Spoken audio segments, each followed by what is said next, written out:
Biopharma Shakti, meaning biopharma strategy for health advancement through knowledge, technology and innovation. India's disease burden is observed to be shifting towards non-communicable diseases like diabetes, cancer and autoimmune disorders. Biologic medicines are key to longevity and quality of life at affordable costs. To develop India as a global biopharma manufacturing hub,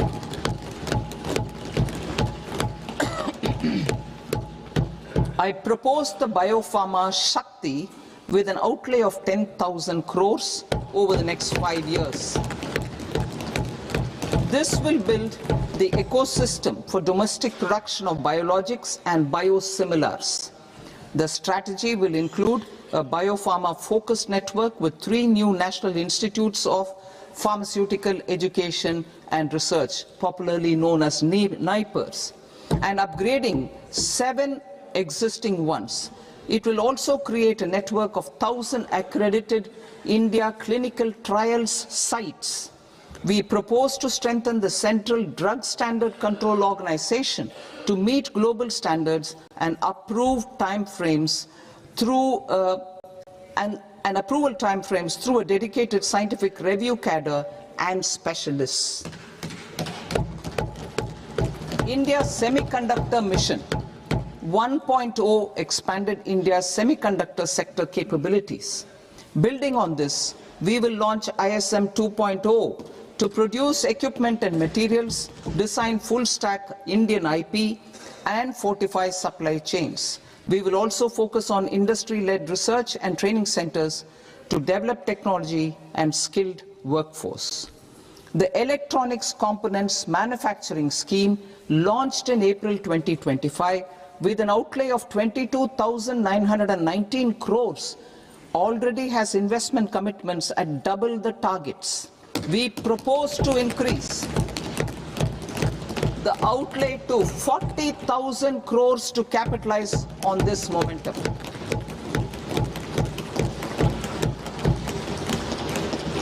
A scheme for rare earth permanent magnets was launched in 2025 November.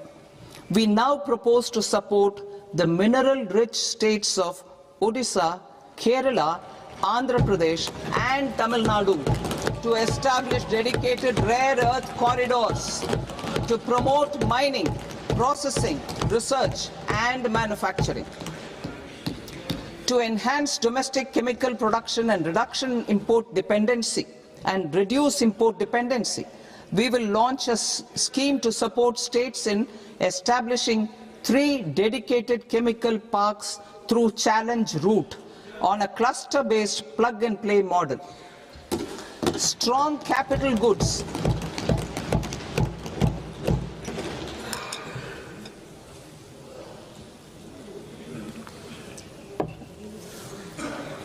Strong capital goods capability is a determinant of productivity and quality across different sectors.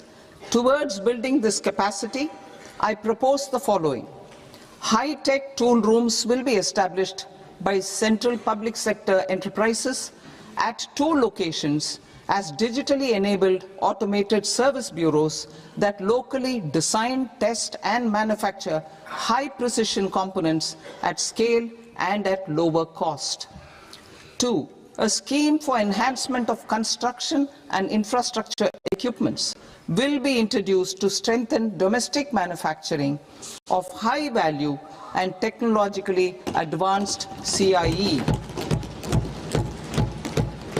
This can range from lifts in a multi-storied apartment or firefighting equipment in multiplexes, large or small, and to tunnel boring equipments for building metros and high-altitude roads. I also propose a scheme for container manufacturing to create a globally competitive container manufacturing ecosystem with a budgetary allocation of 10,000 crores over a 5-year period. For the labor-intensive textile sector, I propose an integrated program with 5 subparts. 1. The National Fiber Scheme for self-reliance in natural fibers, such as silk, wool and jute, man-made fibers and new age fibers. Textile expansion and employment scheme to modernize traditional clusters with capital support for machinery, technology upgradation and common testing and certification centers. 3. The National Handloom and Handicraft Program to integrate and strengthen existing schemes and ensure targeted support for weavers and artisans. Tex Eco Initiative to promote globally competitive and sustainable textiles and apparels. Samarth 2.0 to modernize the upgrade the textile skilling ecosystem through collaboration with industry and academic institutions. Further, I propose to set up mega textile parks in challenge mode. They can also focus on bringing value addition to technical textiles. I propose to launch the Mahatma Gandhi Gram Swaraj initiative to strengthen khadi, handloom and handicrafts. This will help in global market linkage and branding. It will streamline and support training, skilling, quality of process and production. This will benefit our weavers, village industries, One District, One Product ODOP initiative and also our rural youth. India has the potential to emerge as a global hub for high-quality, affordable sports goods. I propose a dedicated initiative for sports goods that will promote manufacturing, research, and innovation in equipment design as well as material sciences. Rejuvenation of legacy industrial clusters.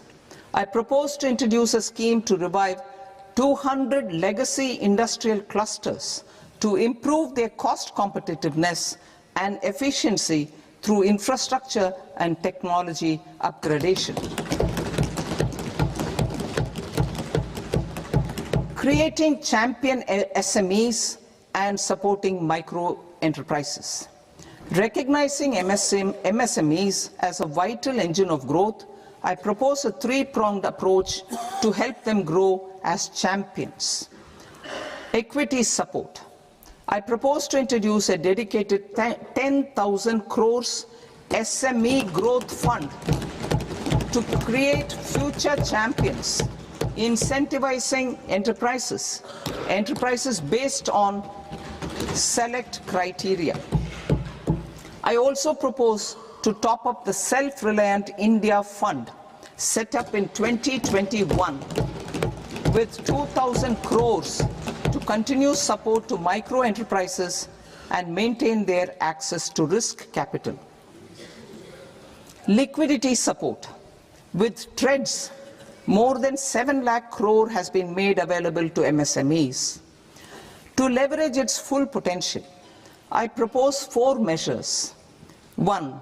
Mandate TREDS as the transaction settlement platform for all purchases from MSMEs by CPSEs, serving as a benchmark for other corporates. 2. Introduce a credit guarantee support mechanism through CGTMSE for invoice discounting on TREDS platform. 3. Link GEM with TREDS for sharing information with financiers about government purchases from MSMEs, encouraging cheaper and quicker financing. 4. Introduce TREDS receivables as asset-backed securities, helping develop a secondary market, enhancing liquidity and settlement of transactions. Professional support. Government will facilitate professional institutions such as the ICAI, ICSI, ICMAI to design short-term modular courses and practical tools to develop a cadre of corporate mitras, especially in Tier 2 and Tier 3 towns. These accredited para-professionals will help MSMEs meet compliance requirements at affordable costs. Infrastructure. During this past decade, our government has undertaken several initiatives for large-scale enhancement of public infrastructure, including through new financing instruments such as Infrastructure Investment Trust (InvITs) and Real Estate Investment Trust (REITs), and institutions like NIIF and NABFID. We shall continue to focus on developing infrastructure in cities with over 5 lakh population, that is Tier 2, Tier 3 cities, which have expanded to become growth centers. Public capital expenditure has increased manifold from 2 lakh crore in 2014-15 to an allocation of 11.2 lakh crore in BE 25-26. In this coming year, that is financial year 2026-27, I propose to increase it to 12.2 lakh crores to continue the momentum. To strengthen the confidence of private developers regarding risks during infrastructure development and construction phase, I propose to set up an infrastructure risk guarantee fund to provide prudentially calibrated partial credit guarantee to lenders. Over the years, REITs have emerged as a successful instrument for asset monetization.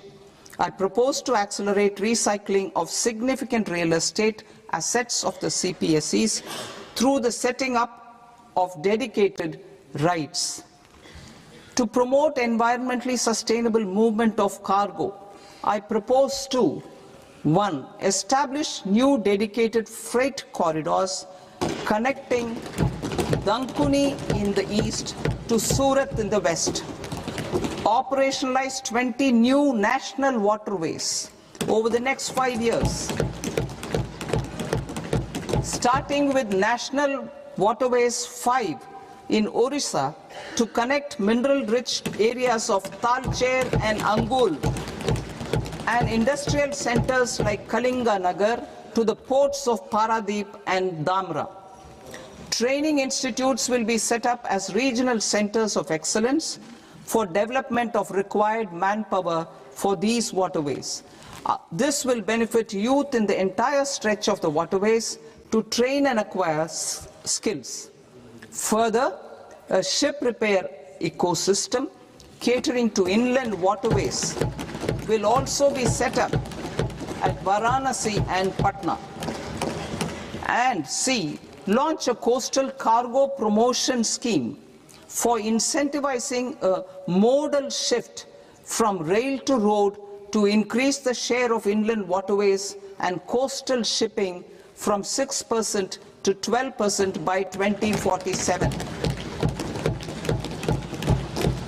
To enhance last mile and remote connectivity and promote tourism, I propose to give incentives to indigenize manufacturing of seaplanes. A seaplane VGF scheme will be also introduced to provide support for operations. Carbon capture, utilization and storage. Aligning with the roadmap launched in December 2025, the carbon capture, utilization and storage technologies at scale will achieve higher readiness and in end-use application across 5 industrial sectors, including power, steel, cement, refineries, and chemicals. An outlay of 20,000 crore is proposed over the next 5 years for this purpose. City economic regions. Cities are India's engines of growth, innovation, and opportunities. We shall now focus on Tier 2, Tier 3 cities and even temple towns, which need modern infrastructure and basic amenities. This budget aims to further amplify the potential of cities to deliver the economic power of agglomerations by mapping city economic regions based on their specific growth drivers. An allocation of 5,000 crore per CER over 5 years is proposed for implementing their plans through a challenge mode with a reform-cum-result-based financing mechanism. In order to promote environmentally sustainable passenger systems, we will develop 7 high-speed rail corridors between cities as growth connectors, namely Mumbai to Pune, Pune to Hyderabad, Hyderabad to Bengaluru, Hyderabad to Chennai, Chennai to Bengaluru, Delhi to Varanasi, Varanasi to Siliguri.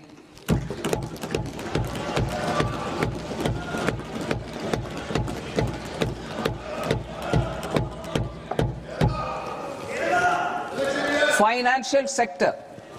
The Indian banking sector today is characterized by strong balance sheet, historic highs in profitability, improved asset quality, and coverage exceeding 98% of villages in the country.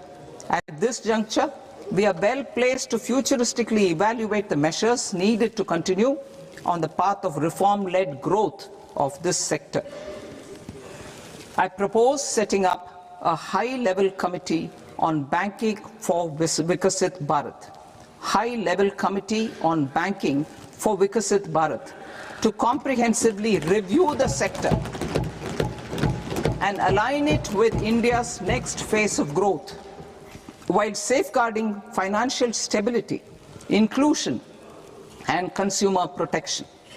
The vision for NBFCs for Vikasit Bharat has been outlined with clear targets for credit disbursement and technology adoption in order to achieve scale and improve efficiency in the public sector NBFCs.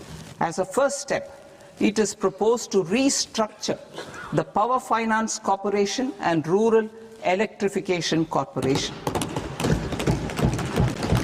I propose a comprehensive review of the foreign exchange management non-debt instruments rules to create a more contemporary, user-friendly framework for foreign investments consistent with India's evolving economic priorities. Corporate bond market. I propose to introduce a market-making framework with suitable access to funds and derivatives on corporate bond indices. I also propose to introduce total return swaps on corporate bonds. Municipal bonds. To encourage the issuance of municipal bonds of higher value by larger cities, I propose an incentive of 100 crore rupees for a single bond issuance. 100 crore rupees for a single bond issuance of more than 1,000 crore. The current scheme under Amrit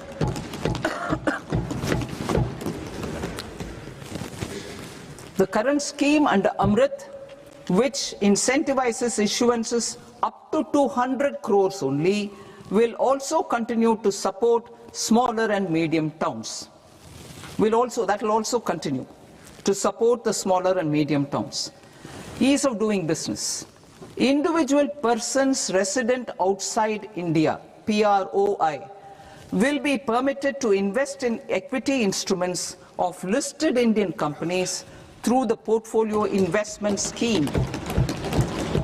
It is also proposed to increase the investment limit for an individual PROI under the scheme from 5% to 10%, with an overall investment limit for all individual PROIs to 24% from the current 10%.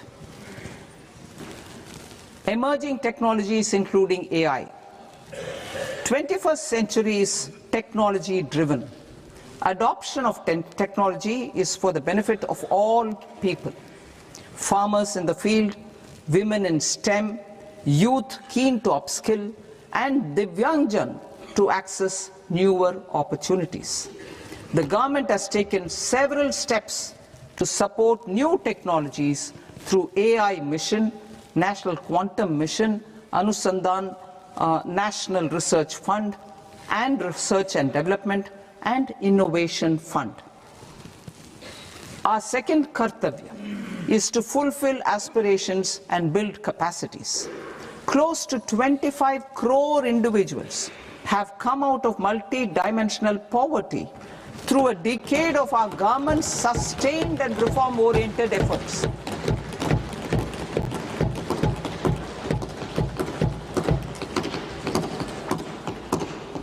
Our government has therefore decided to place a renewed emphasis on the service sector to provide a pathway to fulfilling aspirations of a youthful India with the following measures.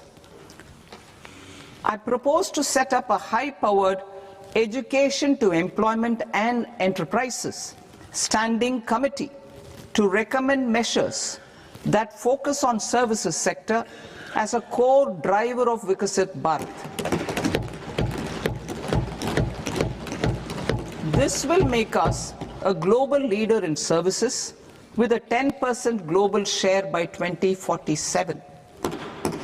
The committee will prioritize areas to optimize the potential for growth, employment, and exports.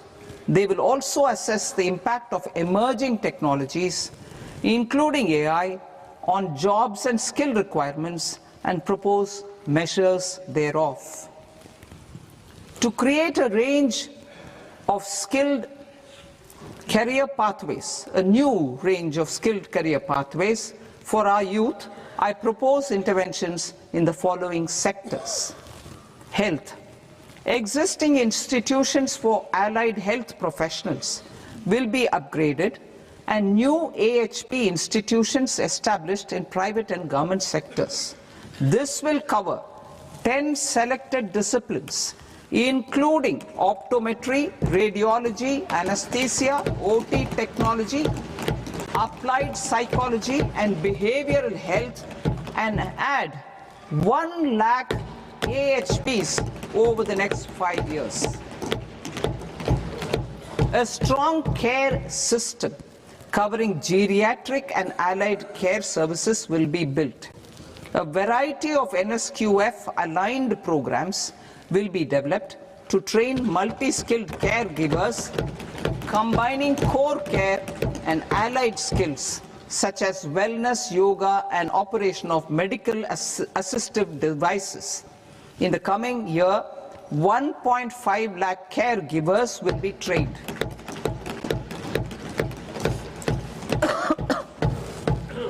Hubs for medical value tourism. To promote India as a hub for medical tourism services, I propose to launch a scheme to support states in establishing 5 regional medical hubs in partnership with the private sector. These hubs will serve as integrated healthcare complexes that combine medical, educational, and research facilities. They will have Ayush centers, medical value tourism facilitation centers, and infrastructure for diagnostics, post-care, and rehabilitation. These hubs will provide diverse opportunities, job opportunities for health professionals, including doctors and AHPs. Ancient Indian yoga, already respected in several parts of the world, was given a mass global recognition when Honorable Prime Minister took it to the UN. Post-COVID, Ayurveda gained a similar global acceptance and recognition. Exporting quality Ayurveda products helps farmers who grow the herbs and youth who process the products. To meet growing global demand, a few more steps are being taken. I propose to 1. Set up 3 new All India Institutes of Ayurveda. 2. Upgrade Ayush pharmacies and drug testing labs for higher standards of certification ecosystem and make available more skilled personnel. 3. Upgrade the WHO Global Traditional Medicine Center in Jamnagar to bolster evidence-based research, training and awareness for traditional medicine. Animal husbandry. Livestock contributes to close to 16% of farm income, including of poor and marginal households.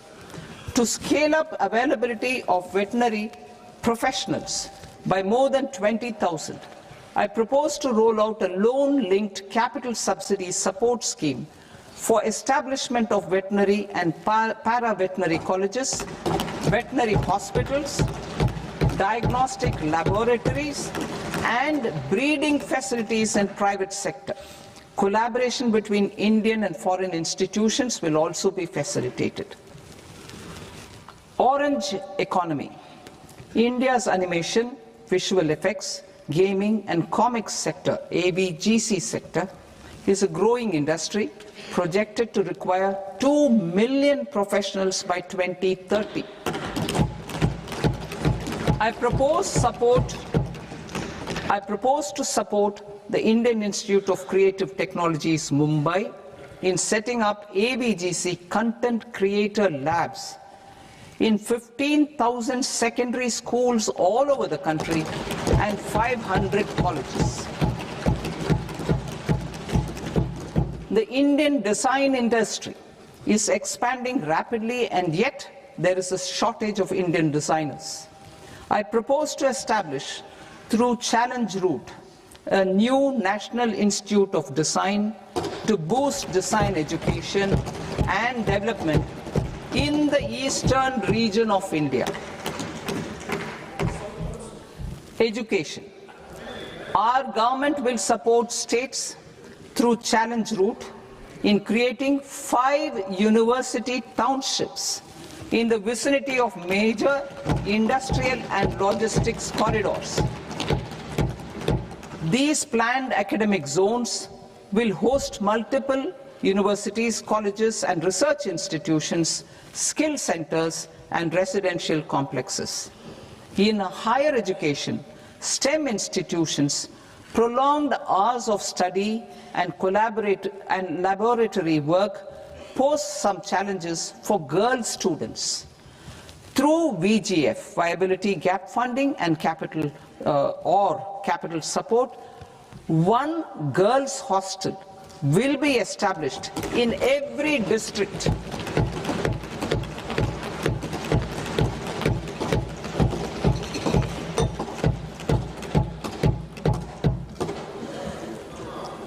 To promote astrophysics and astronomy via immersive experiences, 4 telescope infrastructure facilities will be set up or upgraded. The National Large Solar Telescope, the National Large Optical Infrared Telescope, the Himalayan Chandra Telescope, and the Cosmos 2 Planetarium. Tourism. The tourism sector has the potential to play a large role in the employment generation, forex earnings, and expanding the local economy. I propose to set up a National Institute of Hospitality by upgrading the existing National Council for Hotel Management and Catering Technology. It will function as a bridge between academia, industry, and government. I also propose a pilot scheme for upskilling 10,000 guides in 20 iconic tourist sites through a standardized, high-quality, 12-week training course in hybrid mode in collaboration with the Indian Institute of Management. A national destination digital knowledge grid will be established to digitally document all places of significance, cultural, spiritual, and heritage. This initiative will create a new ecosystem of jobs for local researchers, historians, content creators, and technology partners. India has the potential and opportunity to offer world-class trekking and hiking experience. We will develop ecologically sustainable mountain trails in Himachal Pradesh, Uttarakhand, and Jammu Kashmir. Also in Araku Valley in the Eastern Ghats and Podigai Malai in the Western Ghats. Turtle trails along key nesting sites in the coastal areas of Odisha, Karnataka, and Kerala. And 3 bird watching trails along the Pulikat Lake in Andhra Pradesh, Tamil Nadu. It's on the border. Under the visionary leadership of Honorable Prime Minister, we established the International Big Cat Alliance in 2024. This year, India is hosting the first ever Global Big Cat Summit, where heads of governments and ministers from 95 range countries will deliberate on collective strategies for conservation. Heritage and culture tourism. I propose to develop 15 archaeological sites, including Lothal, Dolavira, Rakhi Gadi, Adichanallur, Saranath, Hastinapur, and Leh Palace into vibrant experiential cultural destinations. Excavated landscapes will be open to the public through curated walkways. Immersive storytelling skills and technologies will be introduced to help conservation labs, interpretation centers, and guides. The sports sector provides multiple means of employment, skilling, and job opportunities. Taking forward the systematic nurturing of sports talent which is set in motion through the Khelo India program earlier, I propose to launch a Khelo India mission to transform the sports sector over the next decade. The mission will facilitate an integrated talent development pathway supported by training centers which are foundational, intermediate, and elite levels. B, systematic development of coaches and support staff. C, integration of sports science and technology. D, competitions and leagues to promote sports culture and provide platforms. And E, development of sports infrastructure for training and competition. Our third Kartavya aligns with our vision of Sabka Saath, Sabka Vikas towards Vikasit Bharat. This requires targeted efforts for 1, increasing farmer incomes through productivity enhancement and entrepreneurship, with special attention to small and marginal farmers. B, empowering Divyangjan through access to livelihood opportunities, training, and high-quality assistive devices. C, empowering the vulnerable to access mental health and trauma care. D, focus on the Purvodaya states and the Northeast region to accelerate development and employment opportunities. Fisheries. We will undertake initiatives for integrated development of 500 reservoirs and Amrit Sarovars. 2, strengthen the fisheries value chain in coastal areas and enable market linkages involving startups and women-led groups together with fish farmer producer organizations. Animal husbandry. To provide quality employment opportunities in rural and peri-urban areas, we will support the animal husbandry sector in entrepreneurship development through A, credit-linked subsidy program, B, scaling up and modernization of livestock enterprises, C, enhanced creation of livestock, dairy and poultry. Enhance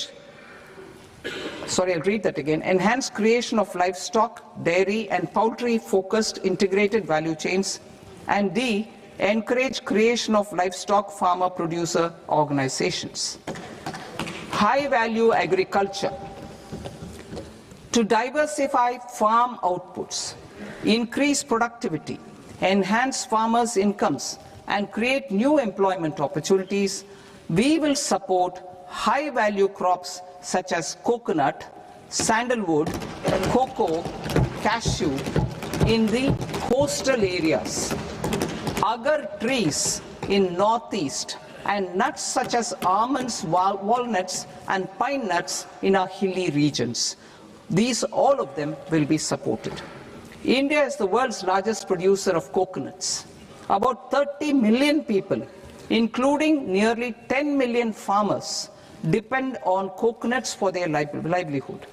To further enhance competitiveness in coconut production, I propose a coconut promotion scheme to increase production and enhance productivity through various interventions, including replacing and non-productive trees with new saplings or plants or varieties in major coconut growing states. A dedicated program is proposed for Indian cashew and cocoa to make India self-reliant in raw cashew and coconut production and processing, enhance export competitiveness, and transform Indian cashew and Indian cocoa into premium global brands by 2030.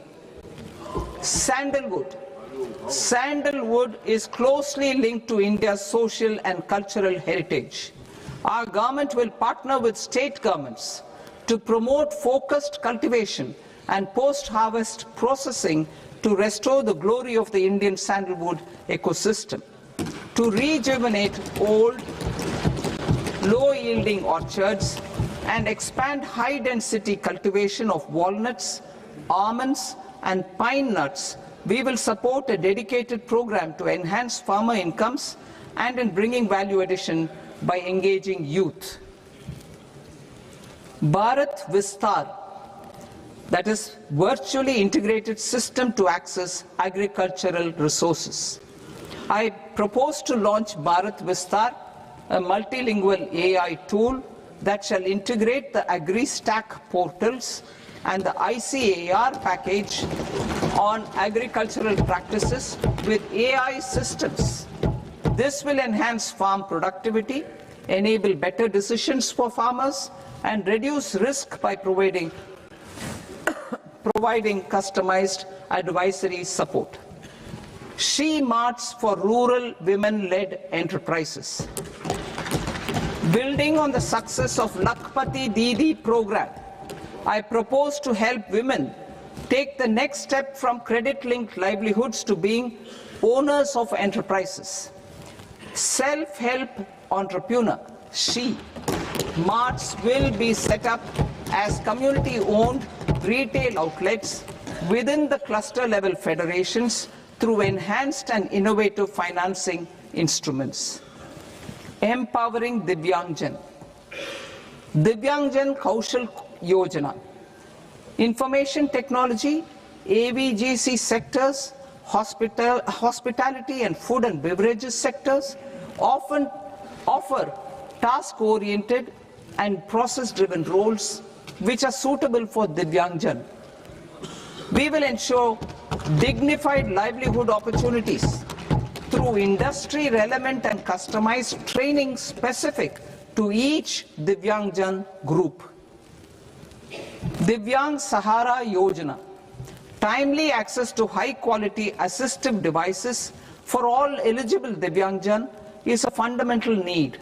I propose to 1. Support the Artificial Limbs Manufacturing Corporation of India, ALIMCO, to set up and to scale up production of assistive devices, invest in R&D and AI integration, strengthen PM Divyasha Kendras, and support setting up of assistive technology marts as modern retail style centers where Divyangjan and senior citizens can see, try and purchase assistive products.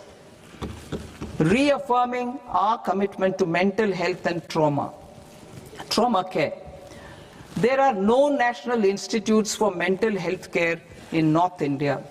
We will therefore set up a NIMHANS 2 and also upgrade national mental health institutes in Ranchi and in Tezpur as regional apex institutions. Emergencies expose families, particularly the poor and vulnerable, to unexpected expenditure. We will strengthen and increase these capacities by 50% in district hospitals by establishing emergency and trauma care centers. Focus on Purvodaya states and northeastern regions. Purvodaya. I propose the development of an integrated East Coast industrial corridor with a well-connected node at Durgapur, creation of 5 tourism destinations in 5 Purvodaya states, and the provision of 4,000 e-buses. Buddhist sites in northeastern region. The northeastern region is a civilizational confluence of Theravada and Mahayana or Vajrayana traditions. I propose to launch a scheme for development of Buddhist circuits in Arunachal Pradesh, Sikkim, Assam, Manipur, Mizoram, and Tripura. The scheme will cover preservation of temples and monasteries, pilgrimage interpretation centers, connectivity, and pilgrim amenities. 16th Finance Commission.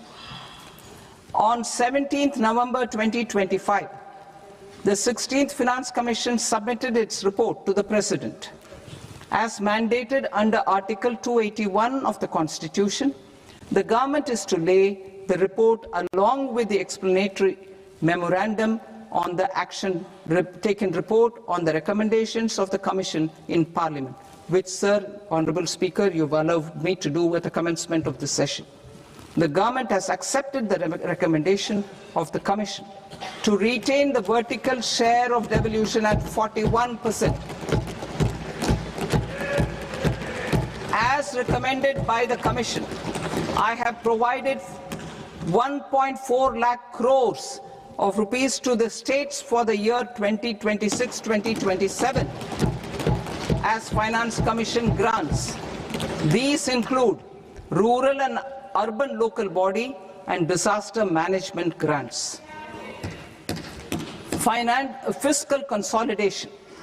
Government has been delivering on our fiscal commitments consistently without compromising on social needs.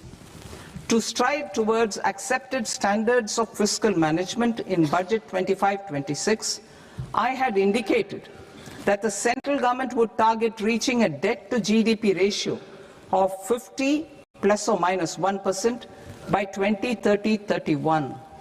In line with this, the debt to GDP ratio is estimated to be 55.6% of GDP in BE 26-27, compared to 56.1% of GDP in RE 25-26.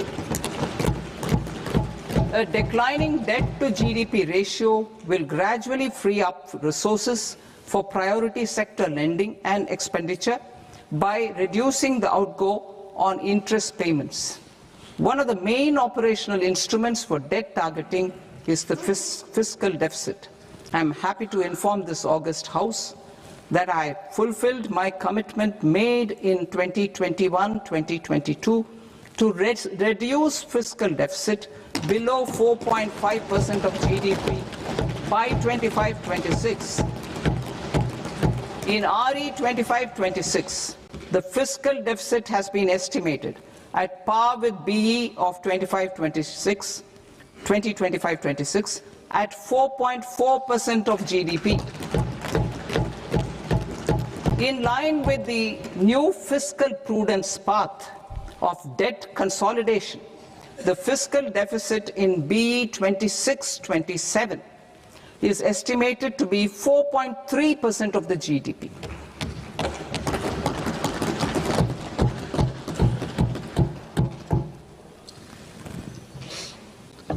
The revised estimates of the non-debt receipts are 34 lakh crore rupees, of which the centre's net tax receipts are 26.7 lakh crore. The revised estimate of the total expenditure is 49.6 lakh crore rupees, of which the capital expenditure is about 11 lakh crores. Budget estimates 2026 to 2027. Coming to 26-27, the non-debt receipts and the total expenditure are estimated as 36.5 lakh crore and 53.5 lakh crore respectively. The centre's net tax receipts are estimated at 28.7 lakh crore rupees. To finance the fiscal deficit, the net market borrowings from dated securities are estimated at 11.7 lakh crore rupees. The balance financing is expected to come from small savings and other sources. The gross market borrowings are estimated at 17.2 lakh crore rupees. I'll now move to Part B. Part B, direct taxes.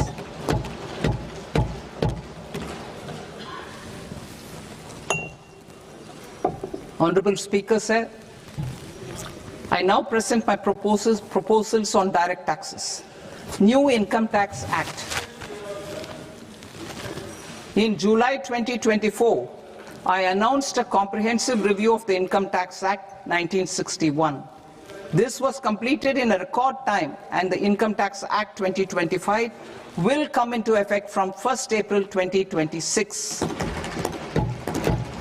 The simplified income tax rules and forms will be notified shortly, giving adequate time to taxpayers to acquaint themselves with its requirements. The forms have been redesigned such that ordinary citizens can comply without difficulty. Ease of living.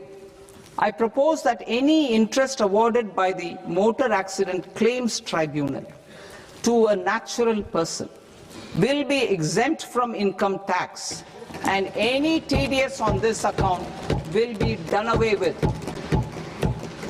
I propose to reduce TCS rate on the sale of overseas tour program package from the current 5% and 20% to 2% without any stipulation of amount. I propose to reduce TCS rate for pursuing education and for medical purposes under the Liberalized Remittance Scheme, popularly known as LRS, from 5% to 2%. Supply of manpower services is proposed to be specifically brought within the ambit of payment to contractors for the purpose of TDS to avoid ambiguity. Thus, TDS on these services will be at the rate of either 1% or 2% only. I propose a scheme for small taxpayers, wherein a rule-based automated process will enable obtaining a lower or nil deduction certificate instead of filing an application with the assessing officer. For the ease of taxpayer holding securities in multiple companies, I propose to enable depositories to accept Form 15G or Form 15H from the investor and provide it directly to various relevant companies. I propose to extend time available for revising returns from 31st December to up to 31st March with the payment of a nominal fee. I also propose to stagger the timeline for filing of tax returns. Individuals with ITR 1 and ITR 2 returns will continue to file till 31st July, and non-audit business cases or trusts are proposed to be allowed time till 31st August. TDS on sale of immovable property by a non-resident is proposed to be deducted and deposited through resident buyers and his or her PAN-based challan instead of requiring a TAN, which is a temporary accounting number. To address practical issues of small taxpayers like students, young professionals, tech employees, relocated NRIs, and such others, I propose to introduce a one-time 6-month foreign asset disclosure scheme for these taxpayers to disclose income or assets below a certain size. This scheme would be applicable for two categories of taxpayers, namely A, who did not disclose their overseas income or assets, and B, who disclosed their overseas income and or paid due tax but could not declare the asset acquired. For category A, the limit of undisclosed income or asset is proposed to be up to 1 crore rupees. They need to pay 30% of fair market value of asset or 30% of undisclosed income as tax and 30% as additional income tax in lieu of penalty and would thereby get immunity from prosecution. For category B, asset value is proposed to be up to 5 crore rupees. Here, immunity from both penalty and prosecution will be available with a payment of fee of 1 lakh rupees. Rationalizing penalty and prosecution. Multiplicity of proceedings are hindrance to the ease of doing business. I propose to integrate assessment and penalty proceedings by way of a common order for both. There will be no interest liability on the taxpayer on the penalty amount for the period of appeal before the first appellate authority, irrespective of the outcome of appeal process. Further, quantum of prepayment is being reduced from 20% to 10% and will continue to be calculated only on core tax demand. As an additional measure for reducing litigation, I propose to allow taxpayers to update their returns even after reassessment proceedings have been initiated, and an additional 10% tax rate over and above the rate applicable for the relevant year. The assessing officer will then use only this updated return in his proceedings. There is already a framework for immunity from penalty and prosecution in the cases of underreporting. I propose to apply this framework for immunity to misreporting too. However, in such a case, the taxpayer will need to pay 100% of the tax amount as an additional income tax over and above the tax and interest due.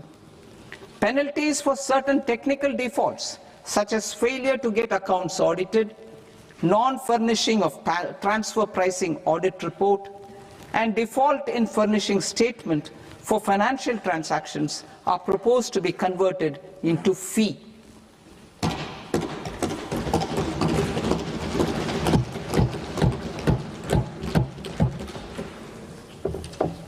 I propose to rationalize prosecution framework under Income Tax Act while maintaining a careful balance for deterrence in some serious offence. Non-production of books of account and documents and requirement of TDS payment where payment is made in kind are being decriminalized. Further, minor offences will attract fine only. The remaining prosecutions will be graded commensurate with the quantum of offence. They will entail only simple imprisonment with maximum imprisonment reduced to 2 years and power to courts to convert even those into fines. There is no penalty. There is no penalty presently for non-disclosure of non-immovable foreign assets with aggregate value less than 20 lakh rupees. I propose to also provide them with immunity from prosecution with retrospective effect from 1/10/2024.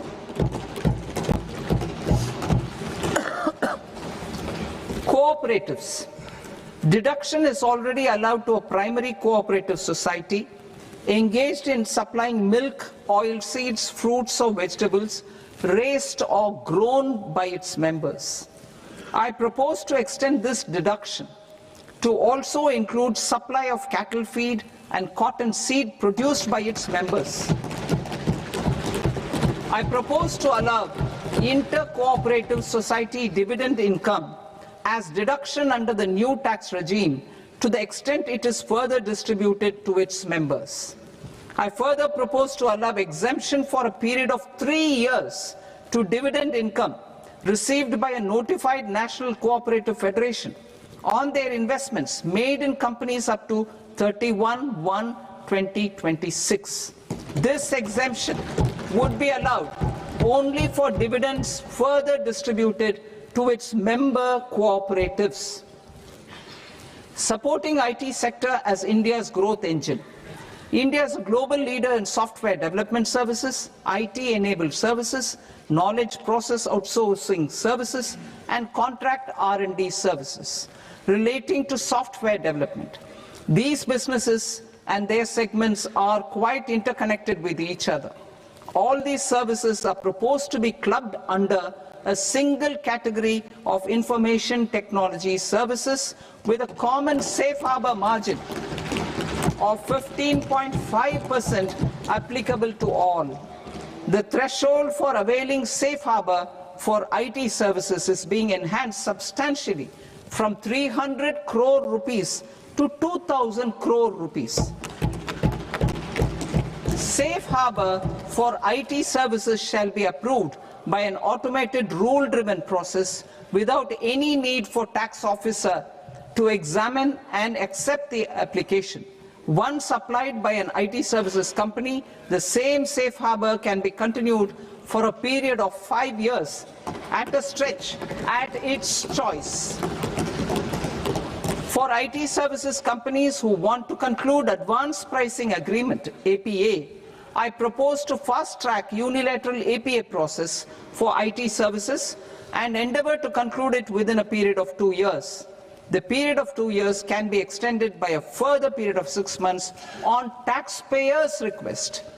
I propose to extend the facility of modified returns available to the entity entering APA to its associated entities also. Attracting global business and investment.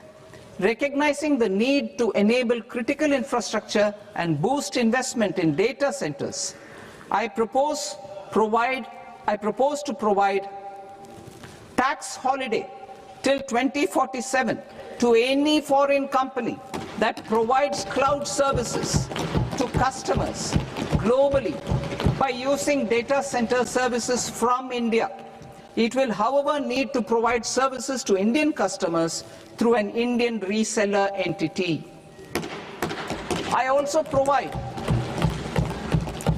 propose to provide a safe harbor of 15% on cost in case the company providing data center services from India is a related entity.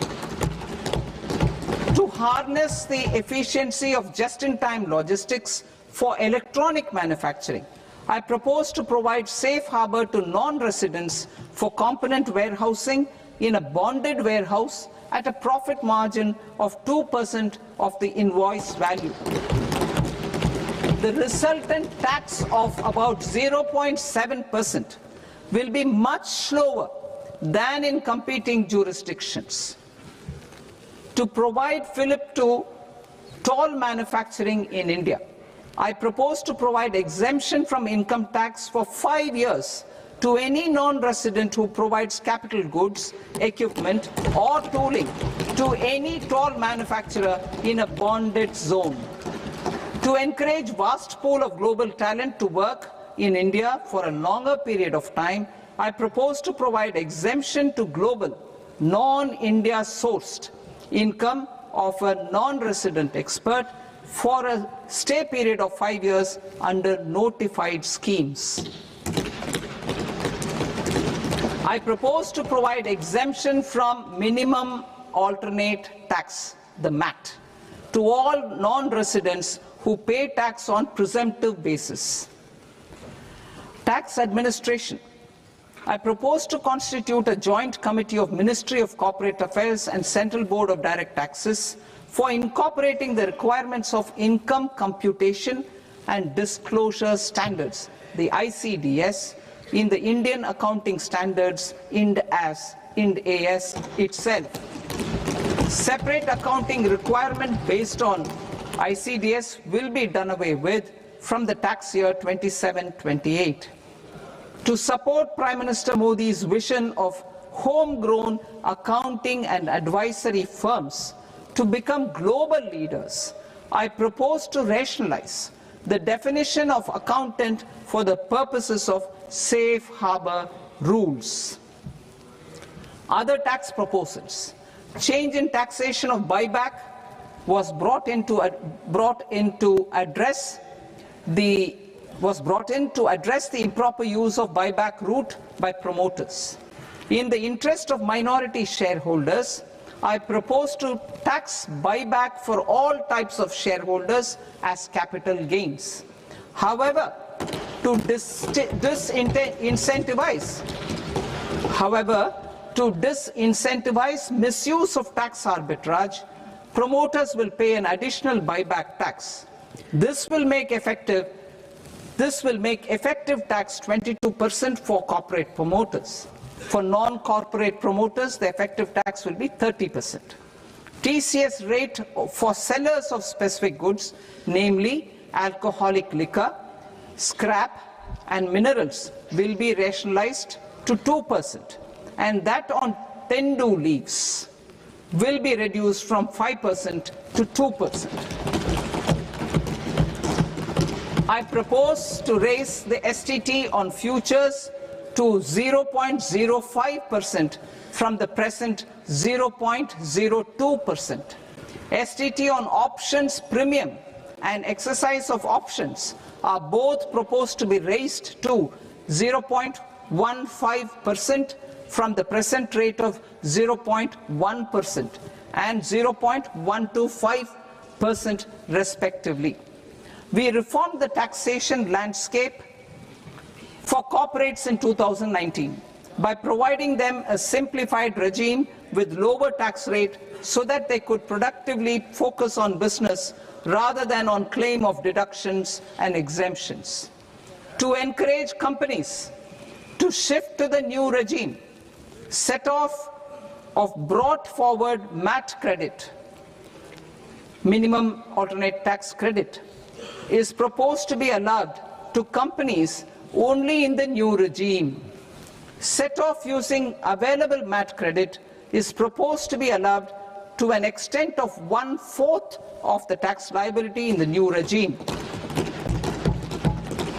MAT is proposed to be made final tax, so there will be no further credit accumulation from 1st April 2026. In line with this change, the rate of final tax is being reduced to 14% from the current MAT rate of 15%. The brought forward MAT credit of taxpayers accumulated till 30th March 2026 will continue to be available to them for set-off as above. Indirect taxes. I shall now take up proposals related to indirect taxes. My proposals for customs and central excise aim to further simplify the tariff structure, support domestic manufacturing, promote export competitiveness, and correct inversion in duty. To continue weeding out long-continuing customs duty exemptions, I propose to remove certain exemptions on items which are being manufactured in India or where the imports are negligible. Similarly, to further simplify the process of ascertaining the rate of duty applicable on a particular item, I propose to incorporate certain effective rates in various customs notifications to the tariff schedule itself. I shall now take up sector-specific proposals. Promotion of exports of marine, leather, and textile products. I propose to increase the limit for duty-free imports of specified inputs used for processing seafoods for export from the current 1% to 3% of FOB value of the previous year's export turnover. I also propose to allow duty-free imports of specified inputs, which is currently available for exports of leather or synthetic footwear, to exports of shoe uppers as well. I propose to extend the time period for export of final product from the existing 6 months to 1 year for exporters of leather or textile garments, leather or synthetic footwear, and other leather products. Energy transition and security. I propose to extend the basic customs duty exemption given to capital goods used for manufacturing lithium-ion cells for batteries to those used for manufacturing lithium-ion cells for battery energy storage systems also. I propose to exempt basic customs duty on import of sodium antimonate for use in manufacture of solar glass. Nuclear power. I propose to extend the existing basic customs duty exemption on imports of goods required for nuclear power projects till the year 2035 and expand it for all nuclear plants irrespective of their capacity. Critical minerals. It is proposed to provide basic customs duty exemption to the import of capital goods required for the processing of critical minerals in India. Biogas blended CNG.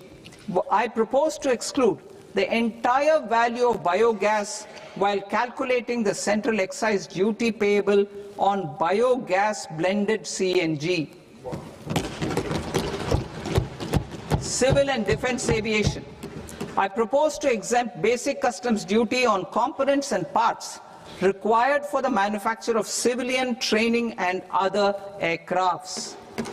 It is proposed to exempt basic customs duty on raw materials imported for the manufacture of parts of aircraft to be used in maintenance, repair, or overall requirements by units in the defense sector. Electronics. To deepen value addition in the consumer electronics sector, I propose to exempt basic customs duty on specified parts used in the manufacture of microwave ovens. Special economic zone. To address the concerns arising about utilization of capacity by manufacturing units in the special economic zones due to global trade disruptions, I propose as a special one-time measure to facilitate sales by eligible manufacturing units in SEZs to the domestic tariff area at concessional rates of duty. The quantity of such sales will be limited to a prescribed proportion of their exports. Necessary regulatory changes will be undertaken to operationalize the measures while ensuring level playing field for the units working in the DTA. Ease of living. To rationalize the customs duty structure for goods imported for personal use, I propose to reduce the tariff rate on all dutiable goods imported for personal use from 20% to 10%. To provide relief to patients, particularly those suffering from cancer, I propose to exempt basic customs duty on 17 drugs or medicines. I propose also to add 7 more rare diseases for the purposes of exempting import duties on personal imports of drugs, medicines, and food for special medical purposes used in their treatment. Customs process. India's role and share in the global trade is poised for a major leap in line with our ambition and journey towards Vikasit Bharat. In this regard, I propose many measures for custom processes to have minimal intervention for smoother and faster movement of goods and greater certainty to the trade. Trust-based systems. I propose to enhance duty deferral period for Tier 2 and Tier 3 authorized economic operators, known as AEOs, from 15 days to 30 days. I propose to provide eligible manufacturer importers the same duty deferral facility. This should encourage them to get themselves accredited as a full-fledged Tier 3 AEO in due course. To provide greater certainty and for better business planning, I propose to extend validity period of advance ruling binding on customs from the present 3 years to 5 years. In the spirit of the whole of government approach,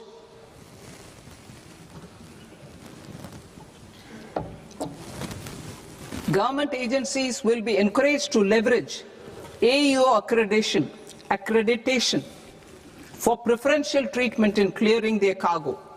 Regular importers with trusted long-standing supply chains will be recognized in the risk system so that the need for verification of their cargo every time can be minimized. Export cargo using electronic sealing. Export cargo using electronic sealing will be provided through clearance from the factory premises to the ship. For import of goods not needing any compliance, filing of bill of entry by a trusted importer and arrival of goods will automatically notify customs for completing their clearance formalities. This will enable goods to be released immediately on arrival. The customs warehouse framework will be transformed into a warehouse operator-centric system with a self-declarations, electronic tracking, and risk-based audit. These reforms will move away from the current system of officer-dependent approvals and reduce transaction delays and compliance costs. Ease of doing business. Approvals required for cargo clearance from various government agencies will be seamlessly processed through a single and interconnected digital window by the end of the financial year.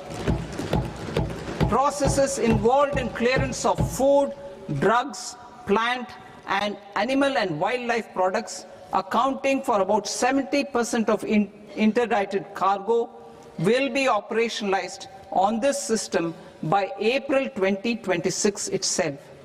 For goods not having any compliance requirement, clearance will be done by customs immediately after online registration is completed by the importer, subject to the payment of duty. Customs integrated system will be rolled out in 2 years as a single integrated and scalable platform for all customs processes. Utilization of non-intrusive scanning with advanced imaging and AI technology for risk assessment will be expanded in a phased manner with the objective to scan every container across all the major ports. New export opportunities to support Indian fishermen to fully harness the economic value of marine resources beyond our territorial waters. The following measures will be taken. A. Fish catch by an Indian fishing vessel in exclusive economic zone or on the high seas will be made free of duty. Landing of such fish on foreign port will be treated as export of goods. Safeguards will be put in place to prevent misuse during fish catch, transit, or transshipment. To support aspirations of India's small businesses, artisans, and startups to access global markets through e-commerce, I am pleased to announce complete removal of the current value cap of 10 lakh rupees per consignment on courier exports. In addition, handling of rejected and returned consignments will be improved with effective use of technology for identifying such consignments. I propose to revise provisions governing baggage clearance during international travel to address genuine concerns of passengers. The revised rules will enhance duty-free allowances in line with the present-day travel realities and provide clarity in temporary carriage of goods brought in or taken out. There are honest taxpayers who are willing to settle disputes by paying all their dues, but they get deterred due to negative connotation associated with penalty. They will now be able to close cases by paying an additional amount in lieu of penalty. Honorable Speaker, sir, with this, I commend the budget to this august House. Jai Hind.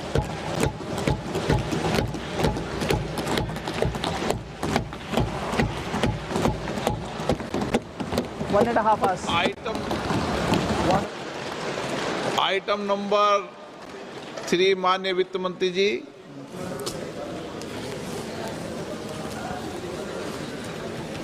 Item number 2, sir. 3. Sir, with your permission, I rise to lay on the table of the following statements under Section 3, 1 of the Fiscal Responsibility and Budget Management Act of 2003. Medium-term fiscal policy, fiscal policy strategy statement, and macroeconomic framework statement. Item number 4 माननीय वित्त मंत्री जी। Sir, with your permission, I move for leave to introduce the Finance Bill 2026. प्रश्न ये कि विधेयक को पुनर्स्थापित करने की अनुमति प्रदान की जाए। जो सदस्य इस पक्ष में हाँ गए, जो सदस्य विरोध में ना गए, मेरे विचार में निर्णय हाँ वालों के पक्ष में, हाँ वालों के पक्ष में अनुमति प्रदान की जाती है। माननीय मंत्री जी, अब विधेयक पूरे स्थापित करें। Sir, I introduce the bill. माननीय सदस्यगण, आपको सूचित किया जाता है कि माननीय वित्त मंत्री जी के बजट भाषण की कॉपी पब्लिकेशन काउंटर पर ली जाती है। बजट भाषण और बजट से संबंधित दस्तावेज आपके मोबाइल फोन और मेंबर पोर्टल्स पर ही उपलब्ध है। सभा की कार्रवाई कल सोमवार दिनांक 2 फरवरी 2026 को प्राप्त 11 बजे तक के लिए स्थगित की जाती है।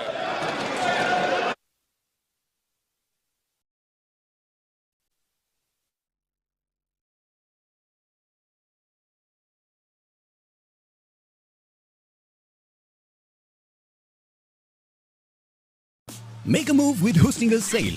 Bring your idea to life with Hostinger Horizons AI. You just need to describe it. Sign up for a 1-year plan and get up to 2 months for free. Create powerful websites and apps without writing a single line of code and go live with 1 click. Now for less than a half of a streaming subscription. Try for 30 days without risk. Join more than 40 lakh people going online with Hostinger. Turn one day into day one with AI website and app creation. Go for it with Hostinger.